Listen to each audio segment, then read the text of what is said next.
Respublikamızın hər yerində olduğu kimi, Gəncə Telekommunikasiya İdarəsi də təlimata əsasən ayda 2 dəfə telefon xətlərini bağlayırdı.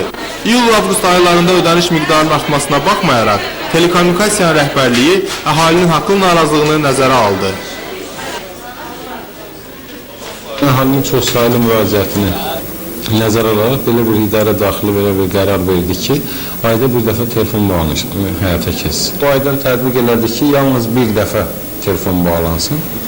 Ancaq indi görsək ki, bu yaxşı, yəni bizim cəmaatımız bunu normal qəbul edib və vaxtında pulunu keçsə, biz növbəti ayları da bu şəkildə davam elətdirək. Yox, əks təqdirdə, əgər bizim abonentlərimiz gəlib, bir dəfə bağlanışla, o telefon borçlarını ödəməsə, biz məcburən tam Respublikanın digər rayon və şəhərlərində tətbiq olunan təlimatı biz məcbur Gəncədə də tətbiq edək.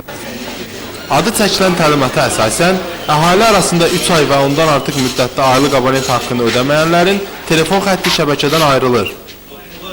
Güzəştə görə mən bilməmişəm, telefonumun da üstünə çərmə gəlibdi, indi imkanım yoxdur, başsız ailəm yoxdur ki, pulum da yoxdur ki, bir pensiya yapıram. Telefonumuz aylıq üstünə pul gəlibdi, onda 6 uşaq anasıyam, pulum yoxdur, ödəyə bilmirəm. Ona görə gəlmişəm ki, mən indi görüm, bir güzəşt eləyəcəklər ki, 6 uşaqla mən telefonumu açılsın. Heç bir gündə ştraf gəlmişəm deyiləm, heç bir mümkündür, bağışlamaq mümkündür. Gəncə Telekommunikasiya İdarəsində bu şikayətlərlə bağlı bunları öyrəndik.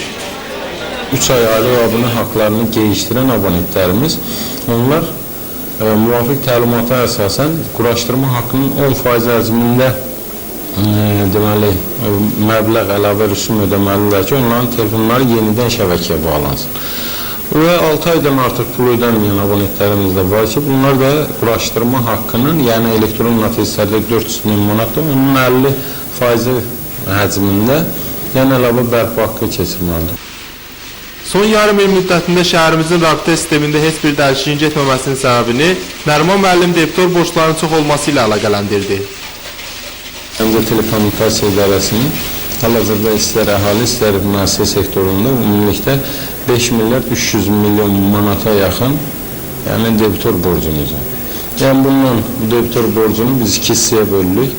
Əhali sektoru və idarə müəssisə sektoru. Əhali sektorunda 2 milyard 560 milyon manat və qalan məbləğ isə idarə müəssisə sektoruna çıxır və biz hətta idarələri də bölürük bir neçə. Yəni təsərrüfat hesablı müəssisələr var, büdcə təşkilatı, Respublika büdcəsindən maliyyələşən müəssisələr var. Gəncəmizdə yeni ateistlərin açılmasından danışırıqsa, yeni ateistləri açmaqdan gedirsə söhbət, bütün o müəssisə rəhbərləri də o pulları keçirməklə bu görüləcək işlərdə öz əməklərini göstərmiş olurlar. Buna görə də mən xahiş edərdim ki, elə müəssisə rəhbərlərindən, onlar həmin vəsaitin vaxtında keçirilməsini təmin eləsinlər. Hər birimiz rabitə sisteminin yüksək səviyyədə işləməsini istəyirik. Bunun üçün ilk növbədə abonentlər telefondan istifadə haqqını vaxtında ödəməlidirlər. Nəriman Səlmanov belə dedi. Məqsəd Rəhimov, Milyonlu Seyidzadə, Xəbər Plus.